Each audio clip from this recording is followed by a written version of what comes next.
ho ampitongonao aminareo ry avako ny fahasoavana sy ny fiadanana avy amin'ilay Andriamanitra ray sy Jesoa Kristy tompontsika. Amen. Idera sy amin'ny voninahitra an'Andriamanitra isika. Salamo fa 7:30 andininy voalohany hatramin'ny 9. Amin'ny anaran'ny Tompo manao hoe iteranao amin'ny foko rehetra aho, eo anatrehan'ireo Andriamanitra no ankalazako anao. Hivavaka manandrify ny tempolinao masina aho, ka idera ny anaranao no ny famindramponao sy ny fahamarinanao.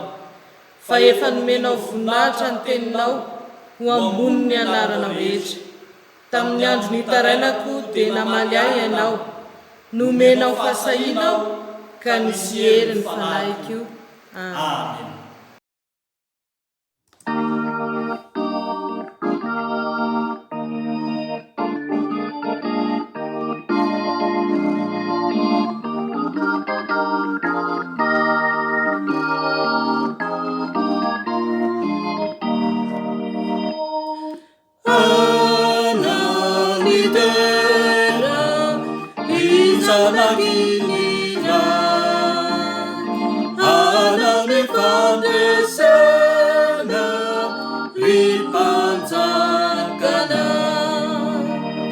Ni fasana ni vua nuni erina ni ananau citua civua tanata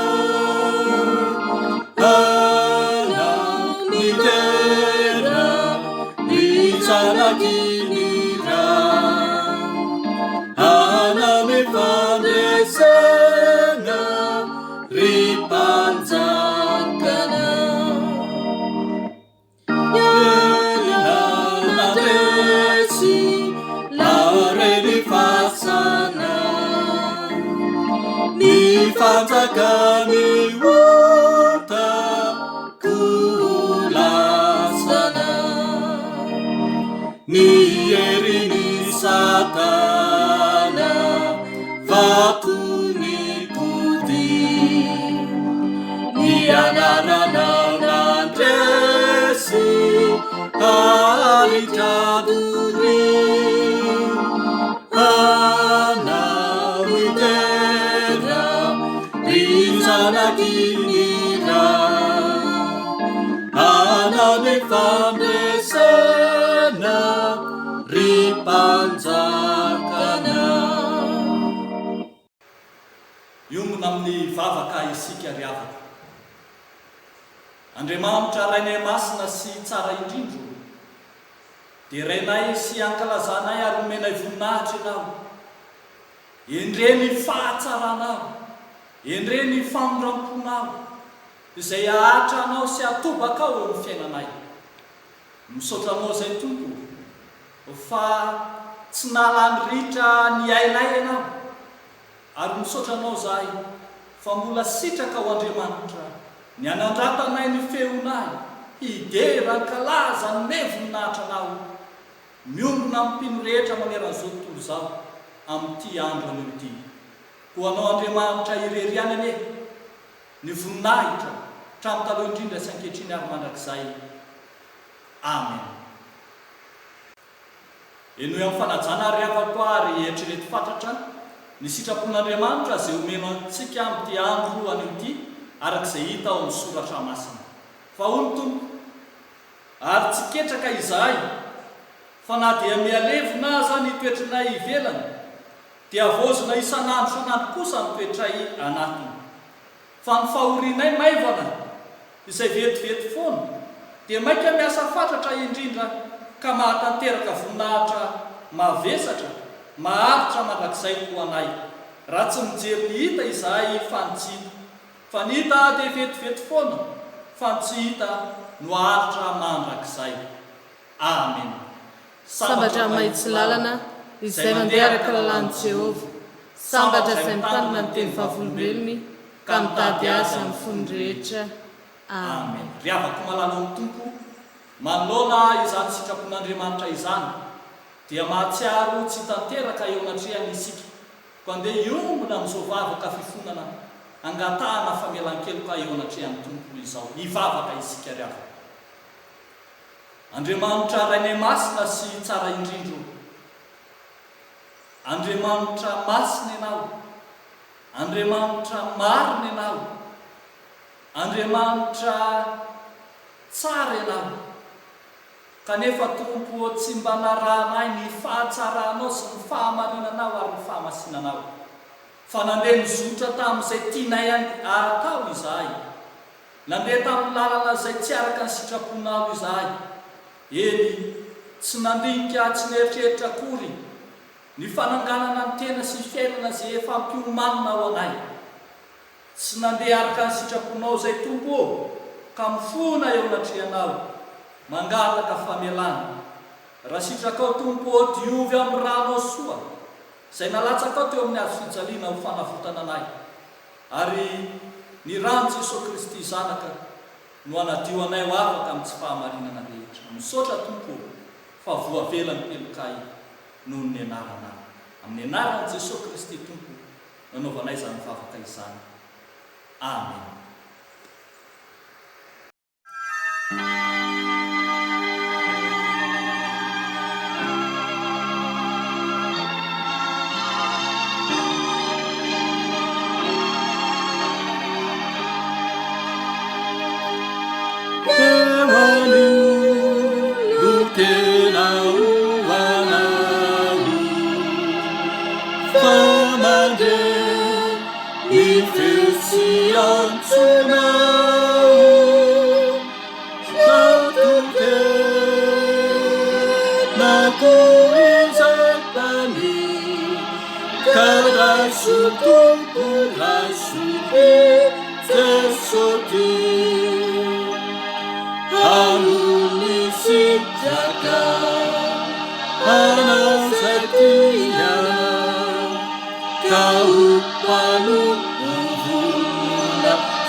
Rehefa malala amin'ny Tompo raisoa amin'ny fifaliana ary ny teny fanomezan-toky izay atolotro ny Tompo atsika arak'izay hita amin'ny soratra masina.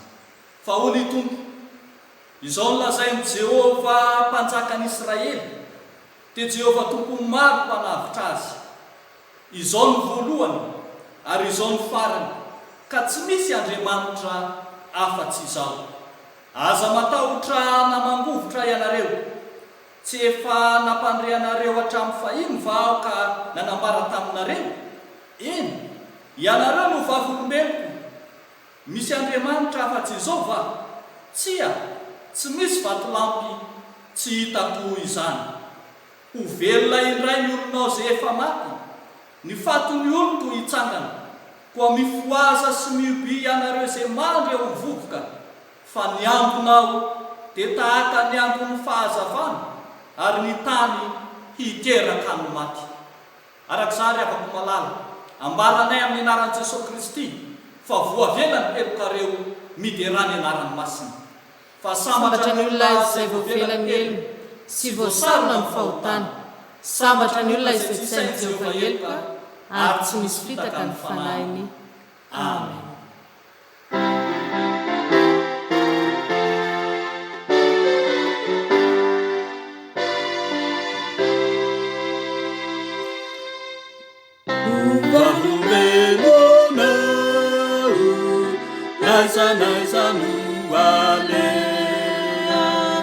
Zay no fanirina vao sy atakorearea karatsano atao ty toko favonona tsy alananda toko oira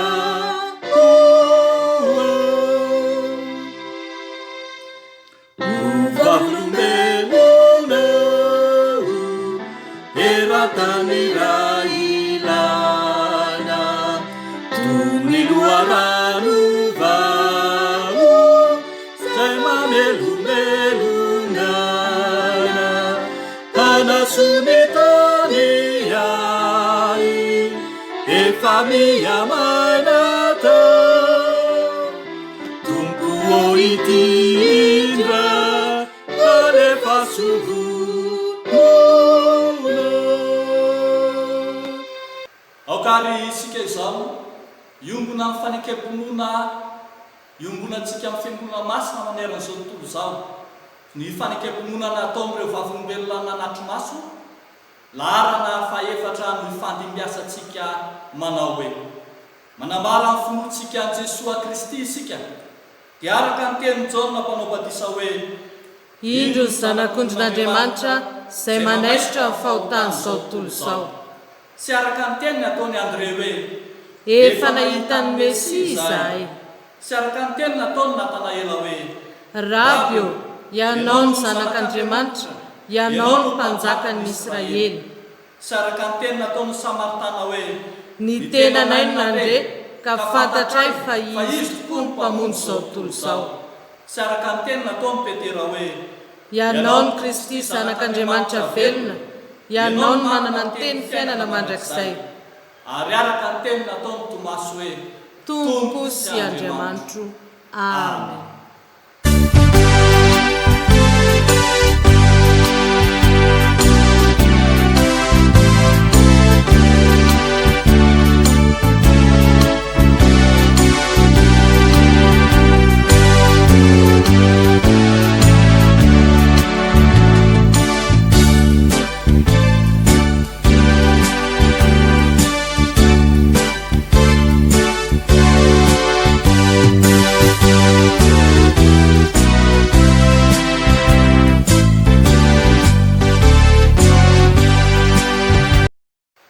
tonga amin'ny fotoana izay andrenesantsika ny tenin'Andriamanitra isika zao ry havako andeha asaina ny ankizy sy ny tanora rehetra iombona amin'ny hira fa 7:7.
Zaza samba jatuhku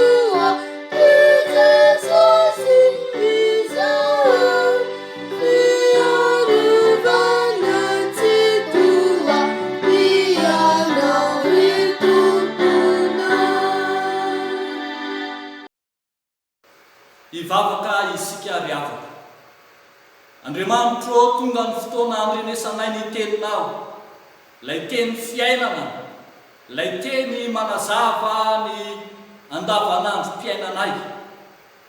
Ko araka ny fombanao Andriamanitro, ambarao mazava aminay ny sitraponao, ary lazao aminay ny teninao sy ny fitsipy-piainana tokony arahanay. Dia amin'ny anaran'i Jesosy Kristy ilay teny tonga nofo, nanaovanay izany mivavaka izany. Amen. Isaia toko fahaenina amby roapolo, ny andininy raiky ambin'ny folo hatramin'ny fahasivy ambin'ny folo.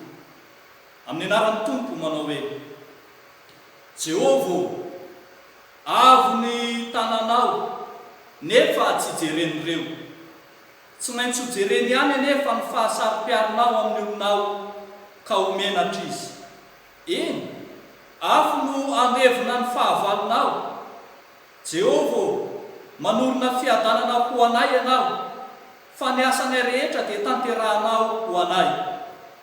Jehovah Andriamanitra io, tsy ianao ihany no efa nampanompo anay, fa tompo hafa koa. Nefa ianao irery ihany no azonay mankalaza ny anaranao. Ny maty tsy ho velona intsony, ny matotoa tsy mba hitsangana, fa novalianao izy ka naringanao, sady nolevoninao avokoa ny fahatsiarovana azy.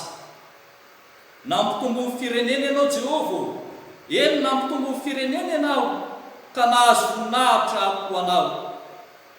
Nitarihanao halala avokoa ny fahatry ny tany. Jehovah, noho ny azo pahoriana izy dia nitady anao, noho ny ara-ny famaizanao izy dia nanao vavaka anankapo. Tahaka izay bevoka efa madiva hiteraka, ka miolanolana sy mitaraina noho ny faharariana, dia tahaka izany zahay teo imasonao Jehovah. Efa bevoka izahay, efa nety-jaza izahay, efa tahaka ny teradrivotra izahay, tsy nahavita famonjena ho an'ny tany izahay, ka tsy niteraka ny mponina amin'izao tontolo izao. Ho velona indray ny olonao izay efa maty, ny faton'ny oloko hitsangana, koa mifoaza sy mioby anareo izay mandry eo amin'ny vovoka, fa ny andronao dia tahaka ny andron'ny fahazavana, ary ny tany hiteraka ny maty. Amen. Toizantsika ry avako malala ao amin'ny filazantsara araka ny Jaona toko fahiraiky amby roapolo, ny andininy faharoapolo hatramin'ny fahadimy amby roapolo. Amin'ny anaran'ny Tompo manao hoe: dia nitodika Petera ka nahita ny mpianatra izay tian'i Jesosy manaraka, dia ilay niankina tamin'ny tratrany tamin'ny fisakafoana ka nanao hoe: Tompoko, iza no hamadika anao? Koa rehefa nahita azy Petera, dia hoy izy: Tompo, inona no amin'ity lehilahy ity? Hoy Jesosy taminy: raha tiako hitoetra izy mandra-piavaka, ahoanao zany? Fa manara ahy ianao. Ary nety tamin'ny rahalahy izany teny izany, fa tsy ho faty izany mpianatra izany, nefa Jesosy tsy nilaza taminy fa tsy ho faty izy. Fa raha tiako hitoetra izy mandra-piavako, ahoanao zany? Izy no ilay mpianatra izay vavolombelona manambara izany sy nanoratra izany, ary fantatsika fa marina ny fanambarana. Ary misy zavatra maro hafa koa izay nataon'i Jesosy, ka raha voasoratra tsiraray avokoa izany rehetra izany, ataoko fa izao tontolo izao aza dia tsy omby ny boky voasoratra. Amen. Faranatsika ry avako malala ao amin'ny Korintianina faharoa toko fahaefatra, ny andininy fahaenina ambin'ny folo hatramin'ny fahavalo ambin'ny folo farany. Ny anaran'i Jesosy manao hoe: ary tsy ketraka izahay, fa na dia mialevona aza ny toetray ivelany, dia avozina isan'andro kosa ny toetray anatiny. Fa ny fahorianay maivana izay vetivety foana dia mainka miasa fatratra indrindra, ka mahatanteraka voninahitra mavesatra maharitra mandrakizay ho anay, raha tsy mijery ny hita izahay fa ny tsy hita. Fa ny hita dia ho vetivety foana, fa ny tsy hita no haharitra mandrakizay. Amen. Ray maso manamasinanay amin'ny fahamarinana ny teninao ny fahamarinana. Amen.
Ny tenin'Andriamanitra izay hotoriana amintsika riavaka amin'ity andro anio ity dia izay hitantsika ao amin'ny filazantsara araka ny Jaona 4:20 izay efa nivakiana tamintsika teo fa singantsika manokana ny 420 mivaky toy izao amin'ny anaran'ny Tompo manao hoe izy no ilay mpianatra izay vavolombelona manambara izany sy nanoratra izany ary fantatsika fa marina ny fanambarana.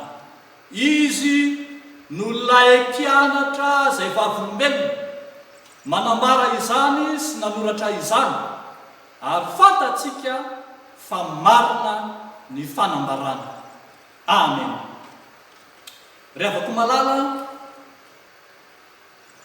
taorian'ny ady hevitra kely, disadisa kely teo am-pamaranana ny dinika izay ny fanaovan'i Jesosy Kristy sy ny mpianany talohan'izay hiakaran'ny Tompo any an-danitra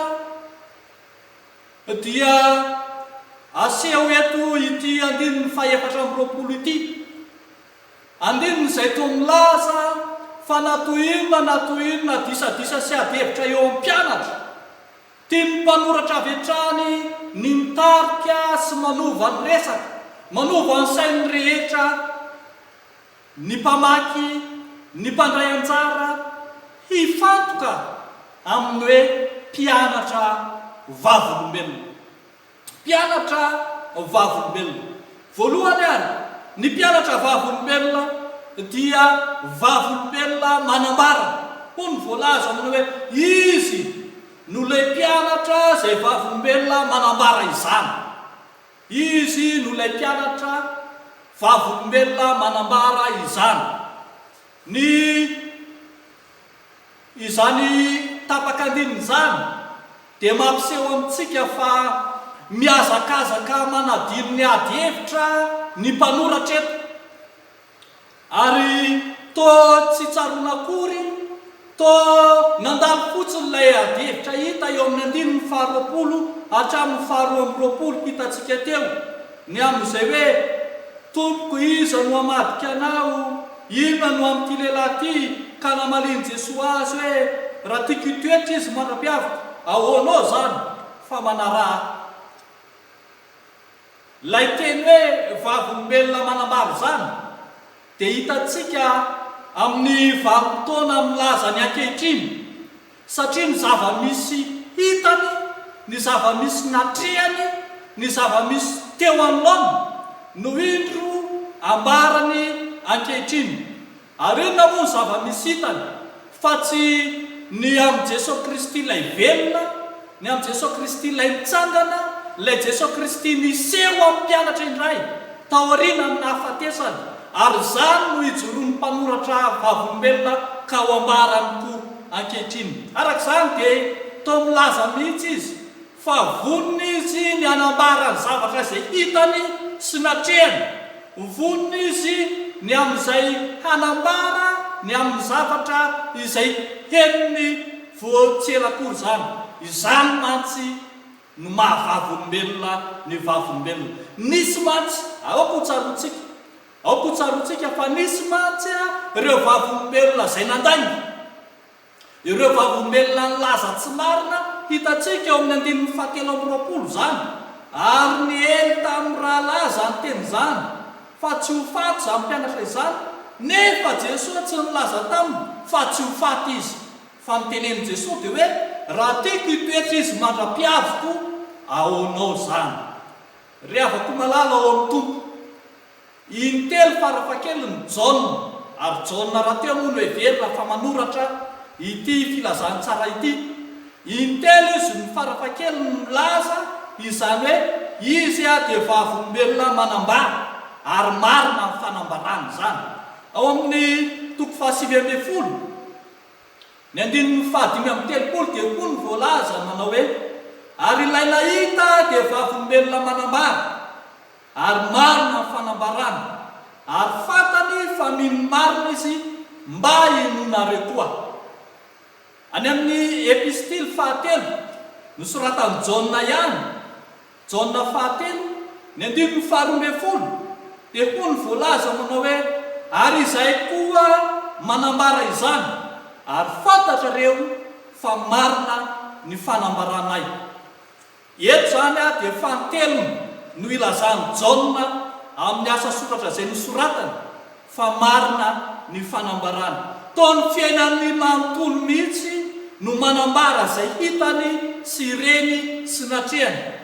Isika ankehitriny koa ry havako malala, isika ankehitriny koa dia manana didy hanambara marina hiteny tahaka ny Jaona manao hoe marina ny fanambaranay.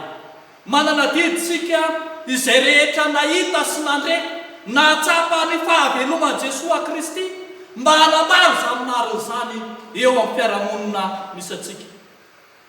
Adiditsika ny mitona ny hafa ho eo amin'ny Jesosy Kristy, adiditsika ny manambara izay hitatsika amin'ireo hafa mahakasika an'i Jesosy Kristy.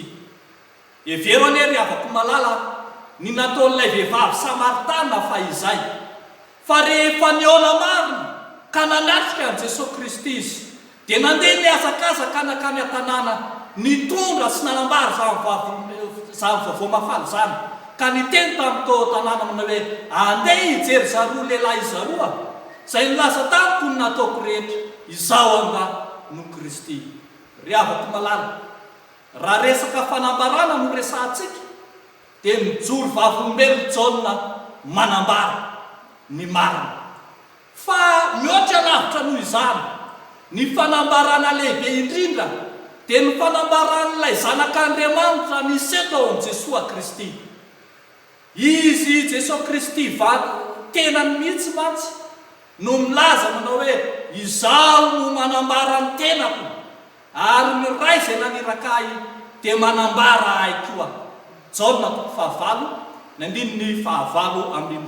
Ry havako malala, eo anoloany izay rehetra mety ho ady mpivavahana sy ny ady hevitra tsy misy fotony, eo alohany tranga misy ao anatin'ny fiangonana izay mampikorota-kevitra sy miteraka fanontaniana maro lafy, eo anatria amin'ny toe-javatra ao anatin'ny fiangonana izay tsy mampitovy hevitra mpino, zao no tsarovo. Andao ianarantsika izay nataon'i Jaona ka ho avelantsika izany ady hevitra izany, fa omentsika lanja kosa ny fanambarana ny filazantsara Jesosy Kristy maty sy nitsangana tamin'ny maty. Lazao, ambarao, torilo fa Jesosy Kristy no maty ary nitsangana tamin'ny maty ho famonjena itsika sy izao tontolo izao. Aoka ry havana, tsy hitoetra foana eo anoloan'ny fiangonana, eo anoloan'ny mpino, eo anoloan'ny mpianakavy finoana ny zavatra tsy mampandroso, fa meteza kosa isika ho fitaovana mahomby dia ny ankehitriny ampandrosoana ny filazantsara, ampandrosoana ny tenin'Andriamanitra. Ry havako malala, ambarao ny filazantsara ary meteza ho vavolombelona hanambara. Fa zavatra faharoa ry havako malala zay hitantsika eto amin'ity filazantsara araka ny Jaona toko faharoapolo ity, toko faraka amin'ny roapolo ity, ny amin'ny hoe ny mpianatra vavolombelona dia tsy mpianatra vavolombelona manambara fotsiny fa vavolombelona manoratra ihany koa. Vavolombelona manoratra ihany koa. Hony voalaza ny 7:20 teo manao hoe izy no ilay mpianatra izay vavolombelona manambara izany sy nanoratra izany. Ilay teny hoe nanoratra, rehefa jerena ny dika teny fototra na ny teny grika izay nakana azy, dia tsy mitovy velively amin'ny filazam-potoana ny amin'ilay teny hoe manambara izany izay milaza ny ankehitriny. Fa ny hoe nanoratra izany kosa dia milaza ny efa lasa, tsy milaza ny efa lasa voaingana ihany, fa milaza ny efa lasa toa elaela kokoa. Araka izany tsy titranga izay nampifanolana ny mpianatra vitsivitsy ty ihany no soratany Jaona, fa maky aza ny zavatra soratany dia ny fisehoan'i Jesosy Kristy tamin'ny mpianatra eo amin'ny toko faraka amin'ny 20 eny ny zavatra soratany, ary dia mifanambarana ny vaovao mafaly ao amin'ny filazantsara ao amin'ny boky araka ny Jaona manontolo mihitsy azy. Toa niala teo ary ry havako malala, toa somary takona lay fanetretena kely lay Jaona tsy tia sehoseho tao amin'ny mpanoratra rehefa milaza ny momba ny amin'ity fanoratana ity izy. Hitantsika ny amin'izay soratany Jaona matetika izay tsy mba milaza teny, tsy milaza ny anarany mihitsy ao amin'ny boky araka ny Jaona, fa toa miteny hoe ilay mpianatra tian'i Jesosy izay foana ny olazany azy. Fa rehefa manazava ny amin'ny zavatra nosoratany kosa izy eo amin'ny 5:20 dia lazainy mazava amin'izay amin'ny fahasahiana ary toa milaza amin'ny fanehoana ny lanja ny zavatra nosoratany izany. Hoy ny voalaza manao hoe ary misy zavatra maro hafa kosa izay nataon'i Jesosy, ary raha voasoratra tsirairay avokoa izany rehetra izany ataoko, fa izao tontolo izao aza dia tsy omby ny boky voasoratra. Te ilaza i Jaona fa manana maro be afaka ho soratana izy. Te ilaza i Jaona fa tsy vitany manoratra ny fiainana sy ny tantara izay nifanenany tamin'i Jesosy Kristy.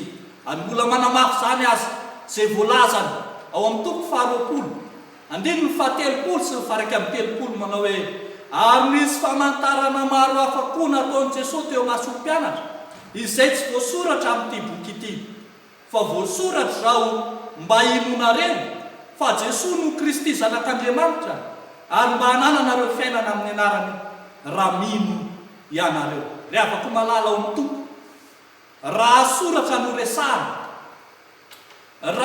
no resahana dia mazava ny amaran'ny apôstôly Paoly ao amin'ny Korintianina 2:1, ny 2 sy ny 1:3 dia hoy izy hoe eny aseho epistilin Kristy izay entinay ianareo, tsy nosoratana tamin'ny ranomaika anefa fa tamin'ny fanan'Andriamanitra velona, tsy teo amin'ny tena vato fisaka fa teo amin'ny vato fisaka nofo dia nofo.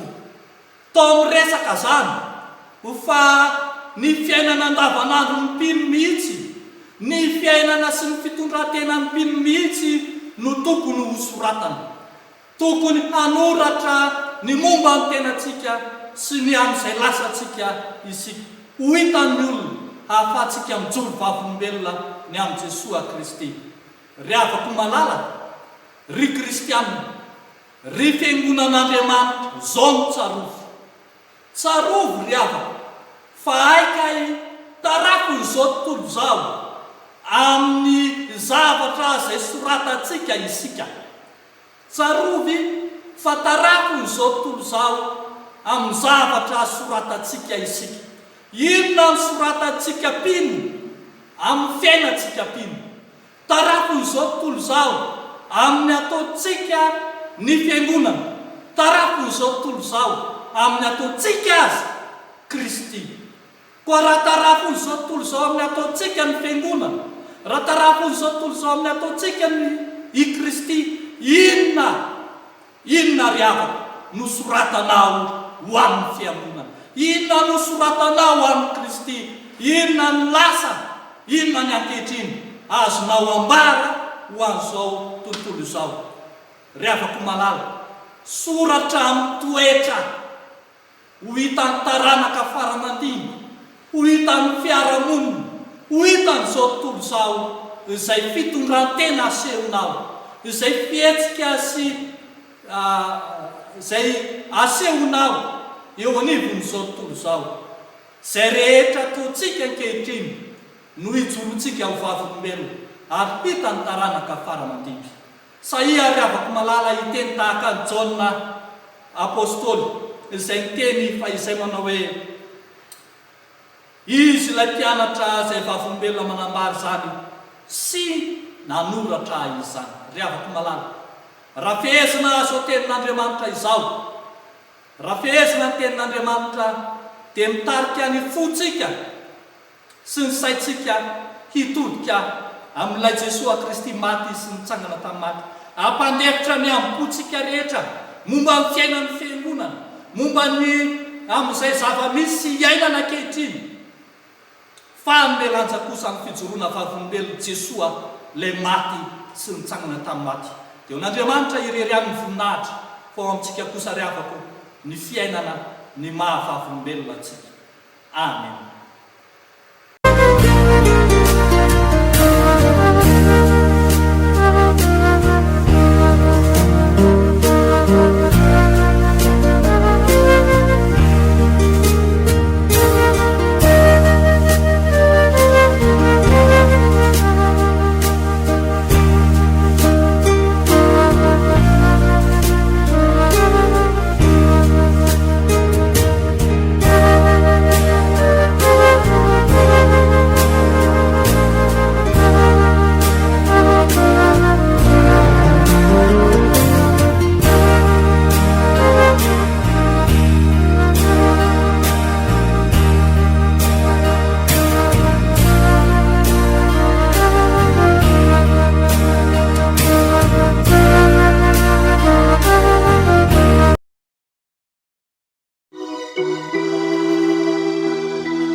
Ivavaka isika ry avako. Andriamanitro misotranao zahay, misotranao ilay Andriamanitra maniraka anay, hahatonga anay ho vavolombelona hanambara, ho vavolombelona hanoratra ny tantara ny filazantsara izay efa niasa teo anatinay, ka ho aparitaka maneran'izao tontolo izao koa. Amin'ity andro anio ity no anehoanay fa vonona izay tompo ho mpiara-miasa tsara aminao Andriamanitra, vonona izay ho fitaovana eo am-pelatananao, ampielezana ny filazantsaranao, fa ianao no efa miteny fa ianareo no vavolombeloko manomboka eto Jerosalema sy Jodia, any Samaria ary hatramin'ny faran'ny tany. Dia taio ary tompo ny ezaka rehetra izay ataonay ho fitorinan'ny filazantsara na amin'ny teny na amin'ny asa. Taio Andriamanitro ny ezaka rehetra ataon'ny fiangonanao ho fampiongonana ny mpino, ary taio ny ezaka rehetra ataon'ny fiangonanao ampahafantatra ny anaranao masina amin'izao tontolo izao. Ataonay sy angatanay amin'ny anaran'i Jesosy izany vavaka izany. Amen.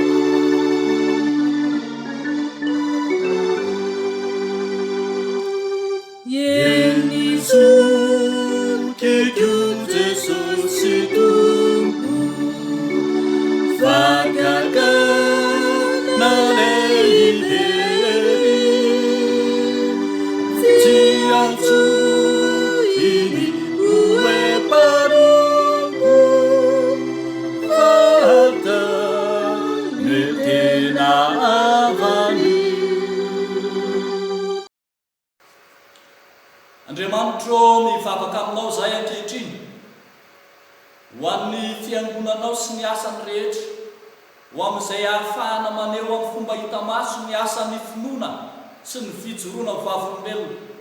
Entinay ambavaka eo anatrehanao ny asan'ny fiangonana mba hipaka mivantana eny anivon'ny fiarahamonina izany, ary tsaronay mambavaka manokana amin'ity andro anio ity ny topaza FJKM na ny toeram-pitezana zazakamboty ho an'ireo izay mania, ho an'ireo izay manana hetaheta mila vonjy, ho an'ireo izay marefo, ho an'ireo izay tsy misy mpiahy. Ianao Jesosy no efa niteny fa raha ny zanako sy ny asan'ny tanako dia aoka ho adidiko ihany, koa asan'ny tananao izy ireny, adidinao izy ireny, koa mba hiantrao re amin'ireo fo re ka tahio hanam-piadanana amin'ny anaran'i Jesosy Kristy Tompony. Amen.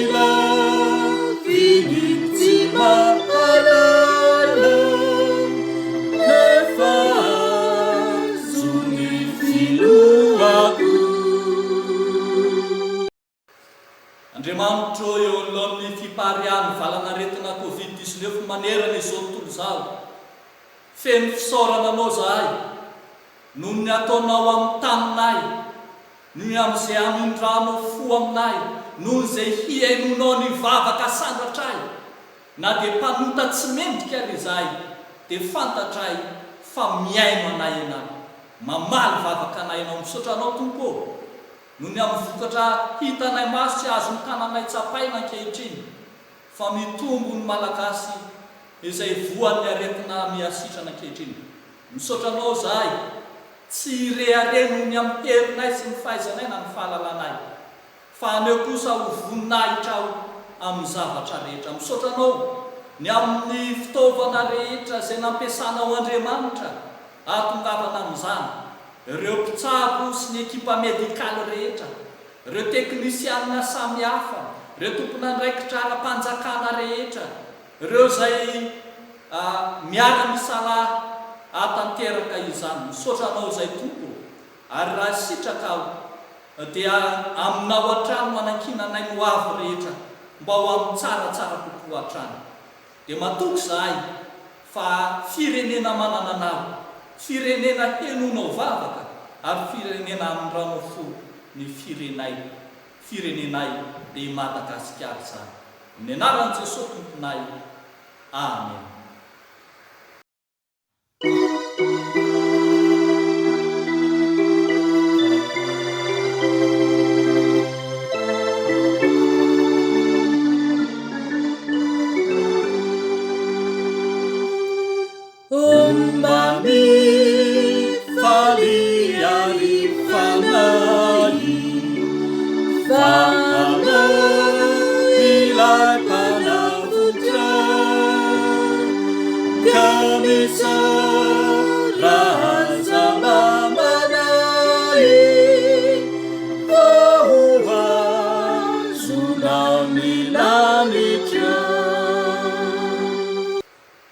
Andriamanitra eo tsy mitsahatra zahay manaratra ny vavaka eo anatrehanao, ny vavaka ho an'ireo izay manana hetaheta mila vonjy, ireo sokajolona marefo sy malemy eo anivon'ny fiarahamonina, mila tohana, mila fampaherezana, mila fanampiana, ka ianao Andriamanitra mihitsy no irinay angatahanay hijery azy ireny. Jereo amindra fonao re Andriamanitra ireo izay marary amin'izao ora sy fotoana izao, naiza toerana misy azy, na inona aretina mangeja azy ianao Andriamanitra lay balsama tsara indrindra fanafana sy fanasitranana ho an'izay rehetra manam-pahoriana sy manana-aretina no ianontana fa mivavaka koa zahay ho an'izay zoim-pahoriana ny zanaky ny fiangonana ao anatin'ny fahafoizana havatiana havanakaiky ianao Jesoa ane hampahery azy ka hamponina azy amin'ny alalan'ny fanahy masina lay mpampionona anay rahateo mivavaka izahay ho an'ireo izay mitaraina aminahy ho an'ireo izay mikikika manandratra ny fangatahany sy ny fitaraina ny anatrehanao tompo mihaino mivavaka ianao ary jereo amin'ny masonao be fiantra fa aza jerenao noho ny abeny helokay ny anaranao Jesosy no anaovanay izany vavaka izany ary mariky ny fiombonanay no ampiarahanay izany vavaka izany amin'ny vavaka nampianarinao anay fa izay manao hoe Rainay sy ny an-danitra ho amasinina ny anaranao ho tonga ny fanjakanao hatao any ny sitraponao ety an-tany tahaka ny an-danitra homeo anay no izay anasahaza ao anay ary mamela ny elokay tahaka namelanay izay meloka taminay ary aiza mitondra anay ho amin'ny fakapanahy fa manafanay amin'ny ratsy fa anao fanjakana sy ny hery ary ny voninahitra mandrakizay. Amen.